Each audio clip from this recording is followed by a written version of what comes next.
Joining me is climate scientist and professor here at Texas Tech University, Dr. Katharine Hayhoe. Dr. Hayhoe, thank you so much for joining me. Thanks for having me. I've always wanted to ask you this question. Oh, and I should say full disclosure, we produce Global Weirding here at Texas Tech Public Media, which you are wonderful in, and thank you so much for working with us on that. I've always wanted to ask you, at what moment in your life did you feel like science was the direction you would be headed in your career? Well, here's the thing. My dad was a science teacher. So from day one, we were told that science was the coolest, funnest, most interesting thing you could possibly do. And when I say from the beginning, I mean like age 3. Wow. So with that whole idea, you know, one summer it would be the native plants of our region, another summer it would be identifying bird calls. With that kind of perspective, when you grow up and you're looking what to study, you're kind of pushed a little bit in one direction. See, my kids, I think, well, maybe they'll come to it, but I tell them what I do. They don't think it's interesting at all. They think I'm the most boring person in the world. So your dad must have really sold it well. Oh yeah, he loves science. He's one of those people who just breathes science, and he genuinely thinks that science is the most fascinating thing in the world. When did the climate aspect of that start to pull you in and be something that you wanted to study for the rest of your life? So my undergraduate degree is in astrophysics. And I picked astrophysics out of all the different areas of science because I think it's so amazing that with nothing but our brains and what we can build on this little tiny planet, we can study the entire universe that we live in. It's just amazing that we can look back in time, look at galaxies and quasars and star formation. So I was studying astrophysics and I was planning on a career in that when I had to take an extra course to finish my degree. And I had already taken a minor in Spanish. I had already taken children's literature. So I was looking around and there was this course in climate science over in the geography department. I thought, that looks sort of interesting. Why don't I take that? And the rest is history. And here you are. Mm-hmm. And we've discussed a lot about science education and the need, you know, always the need for that, but also the way to communicate it best to the public. And you have done, as you're doing here now, a fabulous job of connecting these large ideas that sometimes are very complicated, complex, that take years of study to understand in a way that many people can understand clearly. Mm-hmm. Why is that such an important thing for you? It's really important because we use science in everyday life all the time. And so the exact same science that I use to study this planet that we live on is the same science that drives our stoves and our fridges and our airplanes and our cars. It's part of our everyday life. So that's the first reason why I think it's important to understand the basics of science. The second reason, though, is because we have a lot of questions. And every Global Weirding episode that we do is built around a frequently asked question that I hear a dozen times, 100 times, sometimes even 1,000 times. Questions like, how do we know this thing is even real? Isn't it just a natural cycle? It's cold outside. How can you say that the entire planet is warming? These are questions that we have, and science has good answers. Climate science is not something that is up for debate. I think the facts are there, and as much as I don't like to give my personal opinion on this show, I think it's important to state those things, as do you. You say you get asked 1,000 times these types of questions, and you keep going at it. Does it feel like the frequency of those is lessening, or are we still in the same state that we've been for however long? I mean, you probably know more than me how long people have been questioning this science. Does it feel like it's changing? Are people educating themselves? Is it getting worse? I think people have more questions today than they did 10 years ago, because today we're starting to see things changing right here in the places where we live. 15, 20 years ago, if you wanted to see climate change with your own eyes, you had to go up to Alaska, maybe. Whereas now we know that, hey, these hurricanes are dropping a lot more rain on us than they used to. What's up with that? Or this drought, or this crazy whiplash from wet to dry. We've always had that here in West Texas, but it's just getting more and more extreme. What's up? I grew up in New Mexico and not far from here, just about 90 miles. So same type of summer temperatures and all these types of things. And I remember we used to be able to count very easily, because it was a big deal, when summer days went over 100. And it was like a huge deal. It would be in the paper. We've gone over 100 twice this summer. Yeah, Yeah. And now it seems to be increasing. And one thing I've heard you speak about is how it also swings both ways a lot of times in extremes. So what is it about climate change compared to, because I hear this a lot of times from people, is, well, the weather, and you said it too, well, the weather is, it's cold in August, obviously it's not real. Can you explain that to our audience, exactly the difference between when we think of climate and we think of weather? Exactly. Weather is what our brains are built to remember. In fact, in a lot of my classes that I teach here at Tech, I ask students, what crazy weather have you experienced? And anyone who's lived in Texas for more than a few months always has a weather story. In fact, if you've lived here your whole life, you have many weather stories to share. And that's what we remember. But climate is the long-term average of weather over at least 20 to 30 years. And so for our brains to be able to remember climate, we would have to memorize the temperature, the rainfall, the humidity, the cloud cover, the wind on every single day of the year for not just a whole year, not just 10 years, but like 30 years, and then somehow add that all up in our head and fit a trend line to it to see if it's going up or down. I don't know about you, but I can't do that. No. Most of us can't. Yeah, exactly. So our brains aren't built to remember climate, but that's why we have computers, and that's why we have data, and that's why we have Microsoft Excel. We read the data in, and we're actually doing that in my class today. We're reading in annual temperature data for 150 years, and the students are going to fit a trend line to it to see for themselves if it's going up or down. Renewable energy is obviously a big thing people can do. And you see Texas, it's interesting, Texas, because from a political perspective, very conservative. But yet we lead, I believe, you could probably correct me, in wind energy. Is that correct? Oh, yes, we do. What are some of the things Texas is doing in the field of renewable energy? Well, one of my favorite global weirding videos is about Texas. It's called Texas is the Best and the Worst. It's one of the worst because it's one of the most sensitive to the way that climate change is weighting the dice against us. So the way I think of extreme events like droughts and floods and hurricanes and heat waves, it's like we always have this natural chance of rolling a double six. But what climate change is doing is it's sneaking in and replacing one and then another of those numbers with another six. And then maybe even a 7. So all of a sudden we're rolling way more double sixes and even an occasional double 7. And we're saying, what's up with this? Texas is most vulnerable because we get every type of crazy weather event there is pretty much, except maybe mountain floods. But we're the best when it comes to things like wind energy.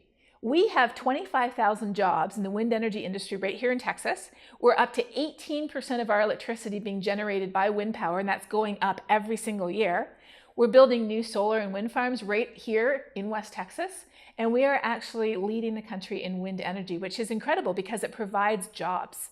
One of my favorite stories is the last time that oil prices went down, and all of the people who have jobs in the oil industry, they tend to lose their jobs when the prices go down if they're working the rigs.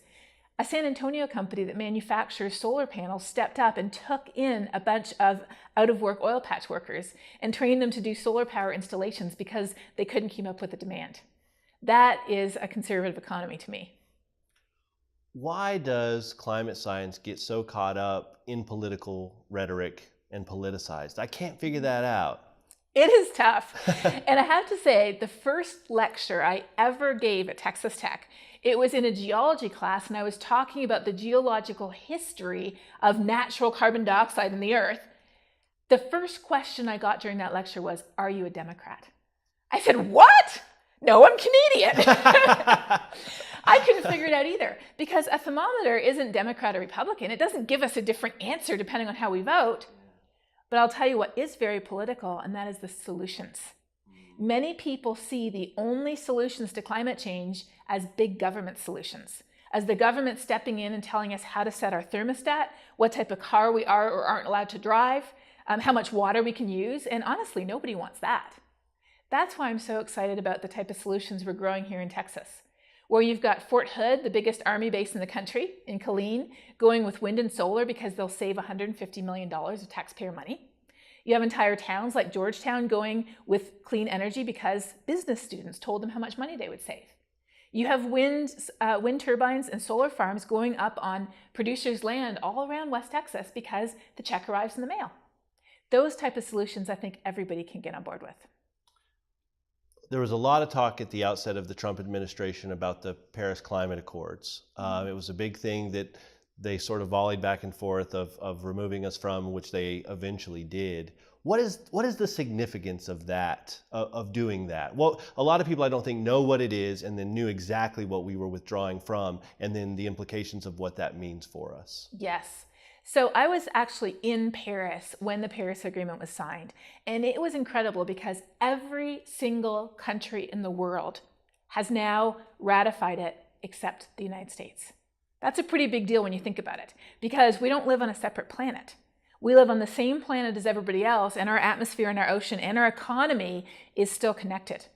Now, the Paris Agreement officially asks each country in a way that that country can determine for itself. It's not prescriptive, but it says each country needs to do what they can to keep global temperature from rising more than 3.5 degrees Fahrenheit. And one country might do it by planting forests. Another country might do it through regenerative agriculture. Another might do it through nuclear or through wind or through solar. But what a lot of people don't tell you is that the Paris Agreement is actually the world's biggest trade agreement in clean energy technology.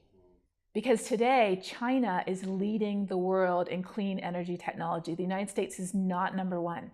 And India is catching up fast. In fact, the two biggest coal companies in India are shutting down coal mines and investing in biofuels and solar energy instead. Already in the United States, there's more jobs in the solar energy industry than in the coal industry. So the world is changing very quickly, and by taking itself out of the Paris Agreement, my concern is that the US is losing a chance to participate in the biggest energy trade agreement in the history of the world, and everybody needs energy. So essentially, we're not joining these other countries in making these moves, and those moves are made through what? Through bans on certain things? I mean, you mentioned a lot of things there as far as like what the different countries are doing. What would be sort of specific to the United States that we could be doing? I guess it would be on a corporate level where you would see the most of these types of things being made in corporations, making those decisions for coal mines and things of that nature. Is that essentially what it comes down to? Yeah, there's a lot of different ways. Every country can pick a different way that they want to achieve their goals. One of the ways that they've been talking about here in the US is by putting a price on carbon. So in other words, it's a free market mechanism, which is nice. It's using the market. So it's not the government telling you what you can or can't do. It's simply putting a price on something and then saying you are free to do whatever you want. You can drive whatever car or truck you want. You can get your energy however you want, but we're just adjusting the price so it accurately reflects the cost. If you put a price on carbon, the way other countries have done it is they have used those revenues to give tax rebates to people. So instead of all that money disappearing into a giant government coffer, which nobody trusts, instead they're actually transparently saying this is how much money we collected and this is how much people are getting back in their annual federal tax return every year. They've done that in the province of British Columbia for 11 years now, and British Columbia now has the lowest personal income tax of any province in Canada, and it also has one of the lowest corporate income tax levels of any province or state in all of North America. So that's one suggestion that people have of ways to move us in the right direction. And of course, supporting research and development in new technology is another good way to do it. In that, the US has been a leader, but we are in serious danger of falling behind again to emerging economies like China and India. So there's a lot that individuals can do too. Yes. What are some of the things that we as citizens, especially if we're saying we don't want big government intervention and some of us don't have a choice because it's taken away anyways, what can we do to impact all of these issues? That's one of my other favorite global weirding episodes. I'm just one person. What can I do? The answer might surprise you because you might expect me to say recycle and change your light bulbs. And those are good things, especially if you bring your recycling to Texas Tech, because your recycling supports 35 student scholarships a year. So please do that. And people have done well. I take my recycling there, and when I started taking it there, they just had like there was just a couple dumpsters for cardboard and one big box car for the rest of things and glass, and it's expanded. Oh yeah. Yeah, they've really grown that out. So people are obviously... People are doing that, and that is a good thing, but that's not my number one recommendation. Okay. My number one recommendation is talk about it.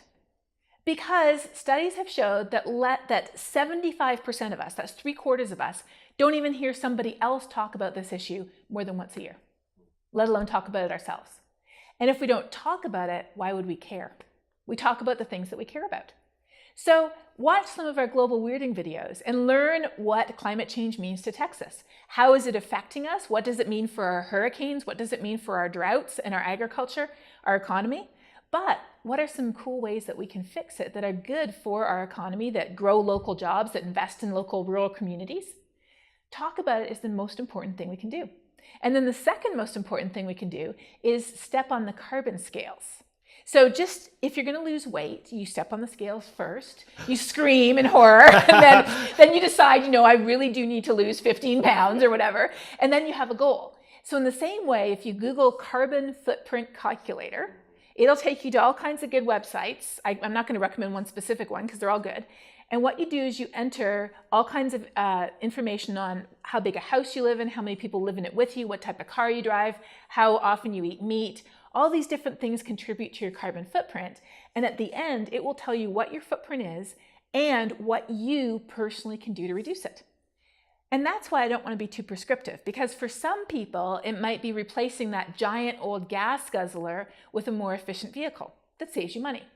For other people, it might be eating lower down the food chain, because the less beef and pork we eat and the more chicken and fish and veggies we eat, it's better for our heart, but it's also better for our carbon footprint. For me, my biggest contributor is my travel. Because as a professor, I travel a lot to conferences and I travel to see my family. And so what I've done is I have tried, every time I get an invitation, I say, would you accept a virtual talk?